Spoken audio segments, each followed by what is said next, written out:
everybody, to the deep dive. So you want to understand, like, what really makes a country's economy hum, right? Yeah. But then you get hit with this tidal wave of numbers and acronyms. It's overwhelming. It's like you're trying to put together, I don't know, some crazy IKEA furniturebut there's no instructions. Without the little Allen wrench. Exactly. Okay. So consider this your instruction manual, folks, because today we're gonna really dive deep, no pun intended, into these three: GDP, GNI, and HDI. It's like your express lane to understanding these really crucial indicators of a nation's economic health and well-being. Totally. Yeah. And we're going to try and make it as painless as possible. And, speaking of making things less painful, we got some interesting source material for this one, right? Yeah, we've got a really interesting mix of stuff, actually. We've got some YouTube transcripts from some popular channels like Business School 101. Oh, yeah. I've seen those. Explains 101. Catchy. Yeah. And then also academic gain tutorials. And then in addition to that, some sections from a text called National Income Accounting, which really kind of gets into the nitty-gritty. So we've got the fun stuff and the serious stuff. We're going to bring it all together. Yeah, we're going to try to blend those two worlds. All right. So what's our mission here? What are we trying to do? I think our mission is to try to extract the most crucial insights about these metrics. Okay. How are they actually calculated? What do they really reveal about an economy? And I think maybe even more importantly, what are they not telling us? What are their limitations? Because every single one of these has blind spots. Yeah. We want to arm you with a real understanding without overwhelming you, basically. Okay. Provide clarity. Clarity is key. All right, so let's just jump right into it. Let's start with the big one, the heavyweight champ, GDP. Gross domestic product, right? We hear this one all the time. What's the deal? Yeah. Just explain it to me like I'm 5 years old. So, at its simplest, GDP is basically the total value, like the monetary or market value of all the finished goods and services, the stuff, produced inside a country's borders, right? Over a specific time period, which is usually a quarter or a year. Makes sense. And, to kind of make it a little more concrete, I like how Explains 101 uses this analogy of like a giant national kitchen, okay? Right. So imagine like a bakery. Okay, I like this. Well, GDP would be like the total revenue from all the bread and cakes and cookies that are baked and crucially sold in that bakery over, say, a year. Okay, so not just what they bake, but what people are actually buying. Exactly. Finished goods and services. It has to actually reach the consumer, Yeah. And, one point to kind of emphasize here is that we don't count the raw ingredients separately, right? Like you don't add the flour, the eggs, the sugar into the final GDP figure because their value is already baked into literally the price of the final product, the cake. Right, we're not double counting ingredients. It's all about the final product, the stuff that people are actually buying and using. Yeah. Makes sense. Yeah. So, okay, it doesn't matter then if the baker, let's say, is, born and raised in this country or if they just moved in yesterday, right? Yeah. As long as that oven is inside the country's borders, that's all we care about. Yeah. I mean, where the baker's from doesn't really matter in the GDP calculation. It's all about the location of production. Okay. Like Explains 101, they have this funny example. Like, let's say Bob is an American, right? And he moves to London. And he opens up this amazing bakery, makes incredible sourdough. Okay. The value of Bob's loaves of bread is going to count towards the UK's GDP, not the US GDP, because the baking is happening on British soil. It's all about location, location, location. Exactly. All right, that makes sense. So, okay, how do we actually calculate this? Like, that sounds like a massive undertaking. It is a huge undertaking. Yeah. But there are kind of three primary ways that economists try to calculate this, and this is highlighted in a couple of our sources: Business School 101 and National Income Accounting. And all three of these should theoretically lead to roughly the same number if all the math is done right. Okay. So there's the expenditure approach. There's the output, sometimes called the production approach, and then there's the income approach. All right. So let's go through them one by one. Let's start with expenditure. That sounds like we're following the money, right? Yeah, exactly. You're kind of following the trail of where the money's being spent. Okay. And the formula for this looks like this: GDP equals C plus I plus G plus NX. All right, break that down for us. Okay, so C is consumption, I is investment, G is government spending, and NX is net exports. Okay. So consumption, this is basically all the spending by households, by you and me, on goods and services, the stuff we buy. Your morning coffee, a new phone, a haircut, all that kind of stuff. Investment is what businesses are spending on, things that'll help them produce more stuff or provide more services in the future. So like new machinery, building a factory, things like that. It's kind of like their long-term spending plan. Exactly, yeah, long-term stuff. Okay. Then we have government spending, and this is all the purchases that the government makes, like building roads and bridges, buying military equipment, even paying salaries for public sector workers. Although I think it's worth noting here that it doesn't usually include things like, Social Security payments or welfare transfers. Right. That's a different category. So it's like their direct purchases of goods and services. Exactly, yeah. Gotcha. And then lastly, we have net exports. This one always seems a little bit trickier. Yeah. Net exports is basically the value of a country's exports, so the stuff they're selling to the rest of the world, minus the value of its imports, the stuff that's coming in from other countries. Okay, so it's like the balance of trade. Yeah, exactly. And it's interesting, Business School 101 mentions that in the U.S., consumer spending, so that C part of the equation, that typically makes up like around 70% of GDP, so it's a really dominant factor. Huge. Yeah, but they also point out that the U.S. often runs a trade deficit, meaning it imports more than it exports, so NX is often in the negative. It's usually somewhere between -3% and -5%, they say. Interesting. Okay, so we've got expenditure, we're following the money. What about the other two ways?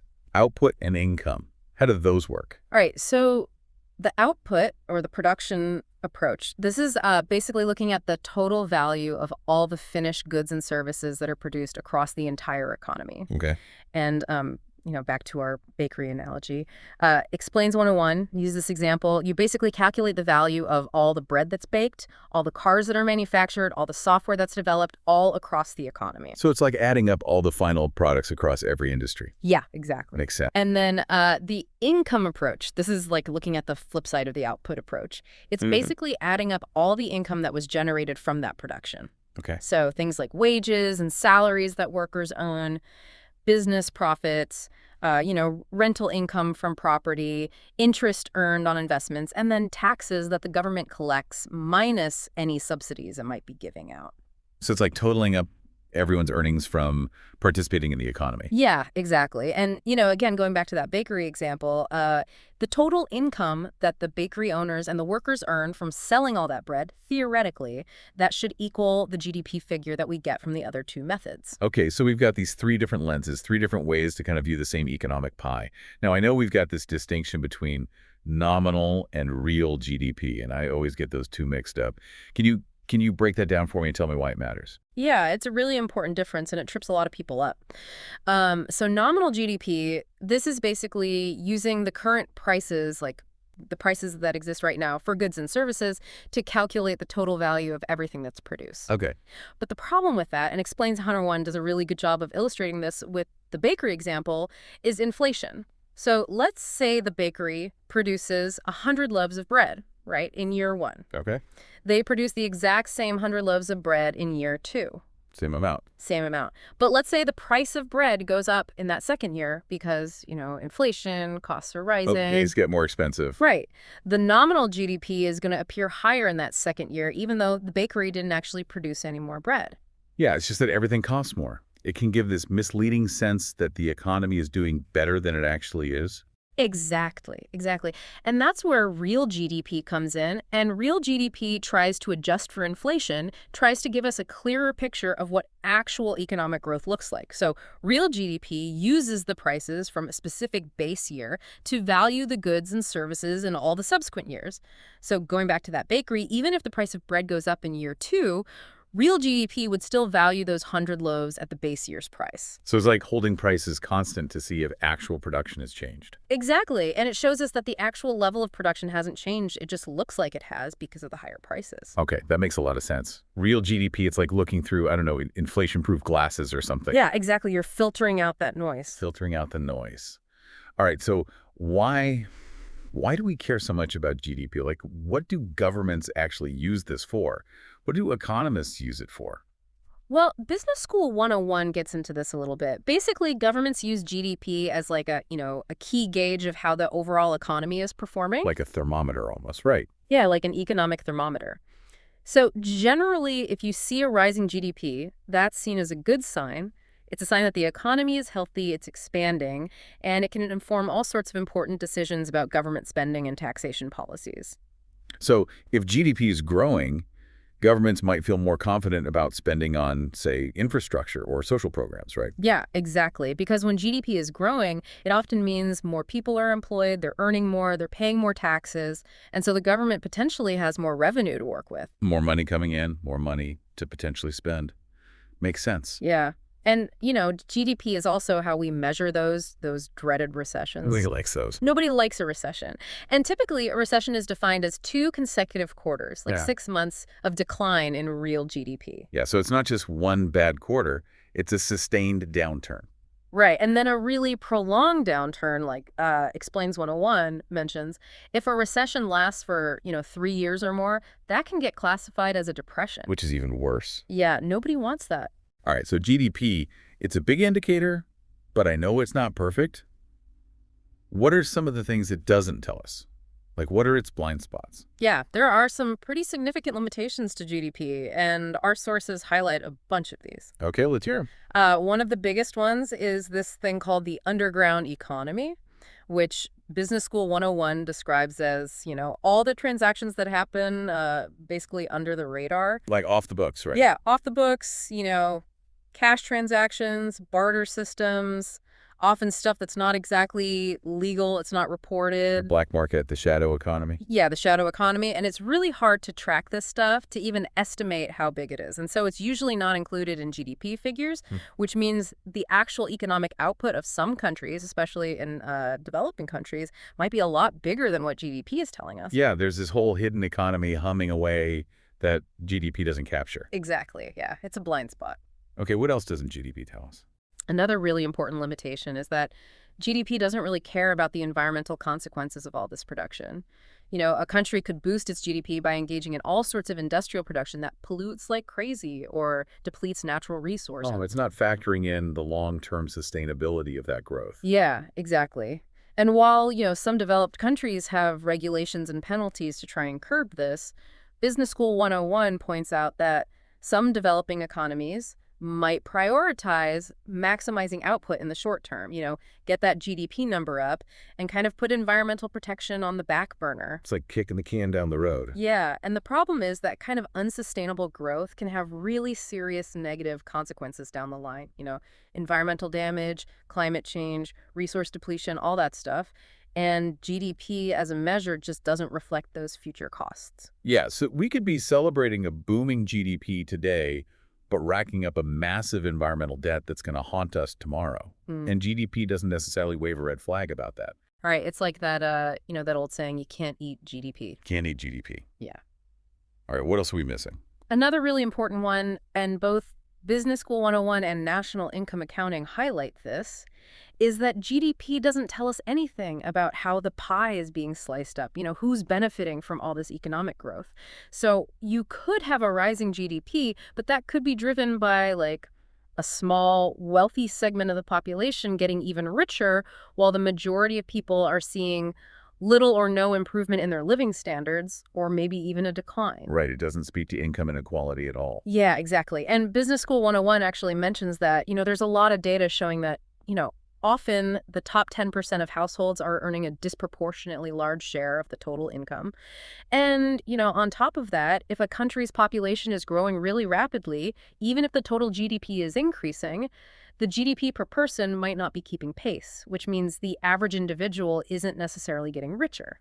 So it's a good reminder that a rising tide doesn't list all boats equally. Exactly, yeah. And then one final limitation to kind of highlight here, and we touched on this earlier with Bob's Bakery, is that GDP really only cares about where production is happening, not who is doing the producing. It's location over nationality. Yeah, location over nationality. So you could have a country that boasts a really high GDP, but if a big chunk of that value is being generated by foreign individuals or companies, that high GDP might not actually reflect how well off the country's own citizens are doing. Right. It doesn't tell us how much of that wealth is staying within the country and benefiting its own people. Exactly. Okay, so GDP, super important, but definitely has its flaws.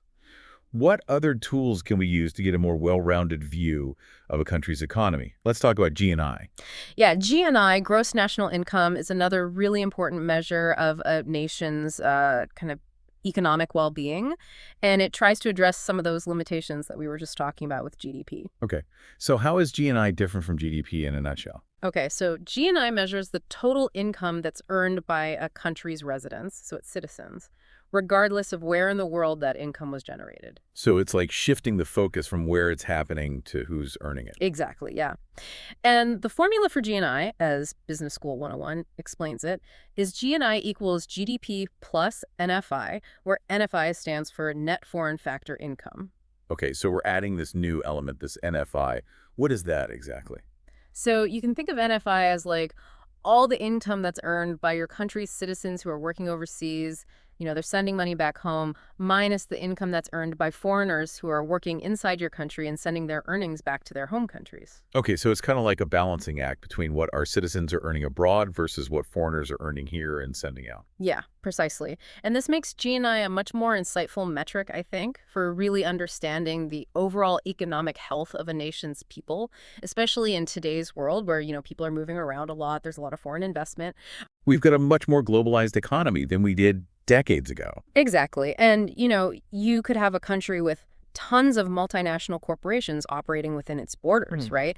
And they're generating a lot of profit, but then they're sending those profits back to their home countries. Right, so the GDP might look great, but it's not necessarily benefiting the people who live there. Exactly. And GNI would capture that. It would show a lower GNI because that income is flowing out. Okay, so can you give me a real-world example where GNI and GDP might tell two very different stories? Yeah, actually, Business School 101 gives this great example of Luxembourg. Yeah. So back in 2018, Luxembourg's GDP was way higher than its GNI, and this was largely because a lot of foreign companies had set up operations in Luxembourg because they have, this favorable tax environment. They're trying to minimize their tax burden. Yeah, exactly. Smart. So the economic activity was happening there, right? It was counting towards their GDP, but then a lot of those profits were flowing out to other countries, so their GNI was lower. Interesting. So GDP made them look really prosperous, but GNI revealed a slightly different picture. Yeah, and in contrast, in a country like the U.S. where there isn't as much of an imbalance in terms of,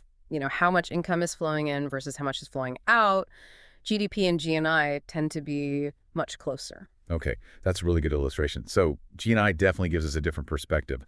Now let's shift gears a little bit and talk about a measure that goes beyond just the purely economic, the Human Development Index, or HDI. What's that all about? So HDI, and I think Business School 101 really hits the nail on the head here, was developed to kind of emphasize this idea that, a country's progress shouldn't just be judged by how much stuff it's producing, but also by the well-being of its people. Like, how well are they living? What are their capabilities? So it's more about quality of life than just pure economic output. Yeah, exactly. It's a broader measure of a nation's social development. Okay, I like that. So what factors does HDI actually take into account? All right, so HDI is built around three kind of core dimensions of human development. The first is living a long and healthy life. The second is being knowledgeable. And then the third is having a decent standard of living. So health, education, and income, basically. Yeah, those are like the three pillars. Okay, so how do they actually measure that stuff? So for each of those dimensions, they have a specific indicator. So for a long and healthy life, they use the life expectancy index, which is based on, how long people are expected to live at birth. Right, so it reflects the overall health situation in a country. Exactly. For being knowledgeable, they use educational attainment, which is measured by a combination of like the average number of years of schooling that adults have and the expected years of schooling for kids. So it's looking at both current education levels and the potential for future education. Exactly, yeah. And then for standard of living, they use gross national income per capita, but it's adjusted for purchasing power parity, or PPP, which we talked about earlier. Right, so it's taking into account that the cost of living can vary a lot from country to country. Exactly. So PPP tries to give us a more accurate comparison of, what people can actually buy with their income in different countries. Okay, so it's not just about how much money you have. It's about what that money can actually get you. in your local economy. Precisely, yeah. All right, so we've got these three indicators. They come together to give us this HDI score. How is that score actually interpreted? So the HDI score, it ranges from 0 to 1. 0 being the worst, 1 being the best. Yeah, you got it. Okay. And then countries are typically classified into 4 categories based on their score. So you have low human development, which is anything below 0.55. Then you have medium, which is from 0.55 to 0.70. High is from 0.70 to 0.80. And then very high is anything above 0.80. So it's kind of like a grading system for countries based on their social development. Yeah, kind of. Interesting. And Business School 101 mentions this table. This shows the HDI for the top 10 largest economies in 2020, and it's interesting to see how they stack up. Generally, the developed economies, the US, Japan, Germany, they all fall into that very high human development category. Makes sense. While developing economies tend to be more spread out, they range from high to medium. So it's a reminder that a large economy doesn't automatically mean a high level of human development. Exactly. You can have a lot of economic activity, but that doesn't necessarily translate to people living long, healthy, educated lives. All right, that makes sense. Now let's go back to comparing economies internationally. We talked about GDP per capita and purchasing power parity, or PPP, before. Why are those so important when we're trying to compare different countries? Yeah, they're really important because, if you're just looking at total GDP, that can be pretty misleading, especially when you're comparing countries that have vastly different populations. Right, like China and the US, right? China's got a huge GDP because it has a huge population.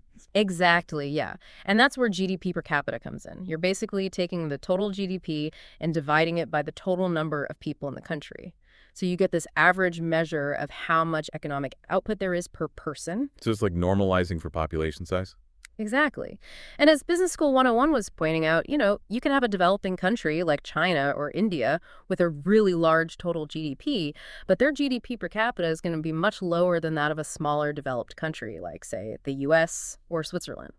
Okay, so GDP per capita gives us a better sense of the average person's economic situation in a country. Yeah, and it often, although it's not a perfect correlation, it often suggests a higher standard of living in those countries with higher GDP per capita. Makes sense.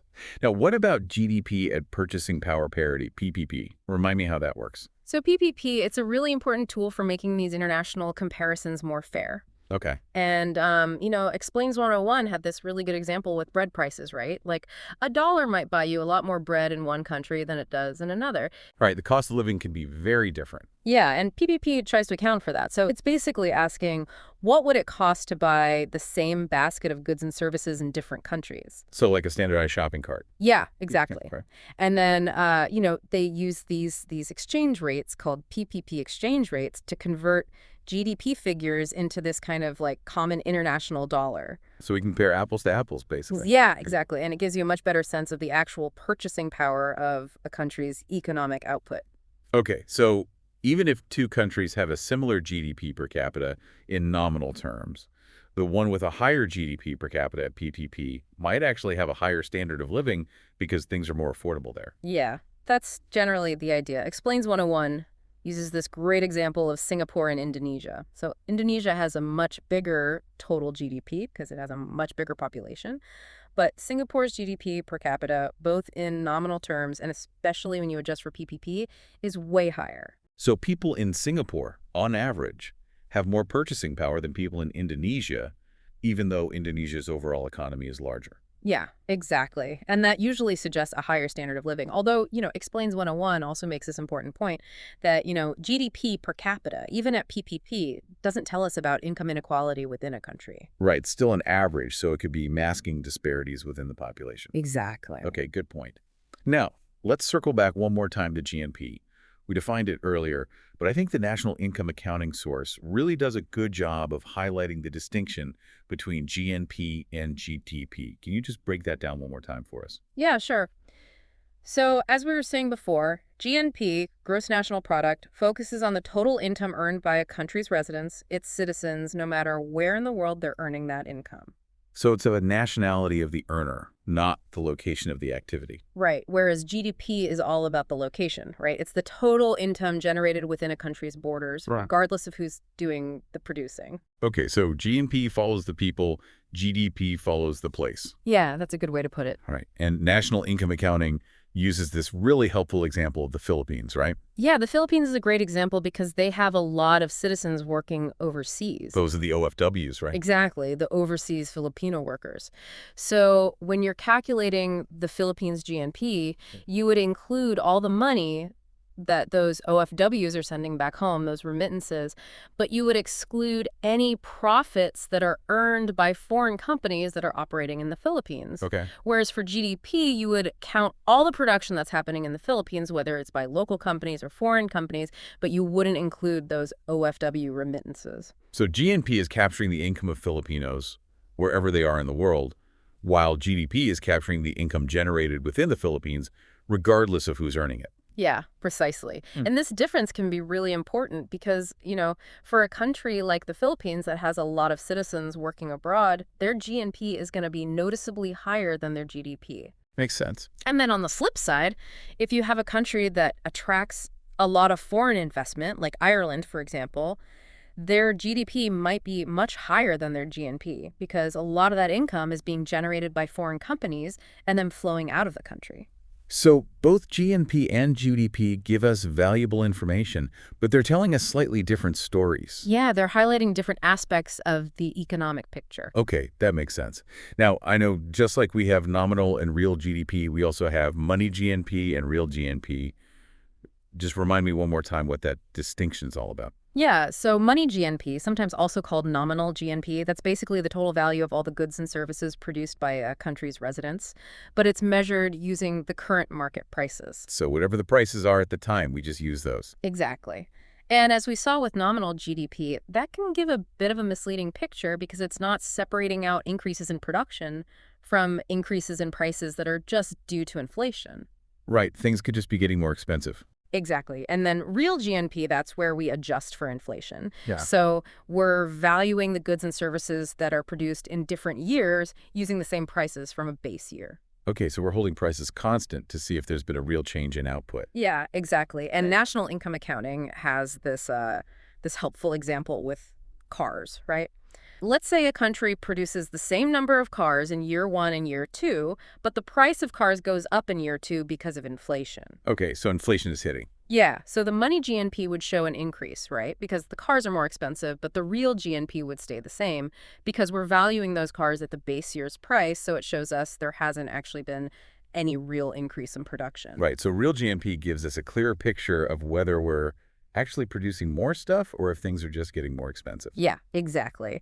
And that process of adjusting from money GNP to real GNP, that involves using a price index, right? Right, that thing we were talking about earlier. Yeah. So what is a price index again? Just remind me. Yeah. So a price index basically tracks how the average prices of a bunch of different goods and services are changing over time. Okay. So economists take like this basket of goods and services, things that people typically buy, and they track how the prices of those things are changing. So it's kind of like a measure of overall inflation in the economy. Yeah, exactly. And so you can take the money GNP for a given year, divide it by the price index for that year, and then multiply by 100, and that gives you the real GNP.